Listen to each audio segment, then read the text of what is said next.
Ο Βυζαντινός αυτοκράτορας Θεοδόσιος Β ίδρυσε το Πανδιδακτήριο το έτος 425. Ήταν ίδρυμα ανώτατης εκπαίδευσης που λειτουργήσε έως το 1453. Κατά τον 5ο αιώνα, ο εξελληνισμός της αυτοκρατορίας ήταν πραγματικότητα. Οφειλόταν στον πρωταγωνιστικό ρόλο της Κωνσταντινούπολης. Η πνευματική δραστηριότητα μεταφέρθηκε από την Αθήνα στην Κωνσταντινούπολη. Εκεί ιδρύθηκε το Πανδιδακτήριο με αυτοκρατορικό διάταγμα.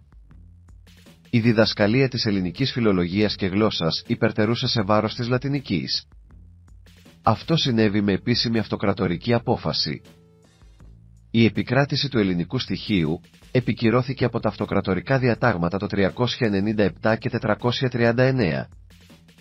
Επέτρεψαν τη σύνταξη δικαστικών αποφάσεων και διαθηκών στα ελληνικά.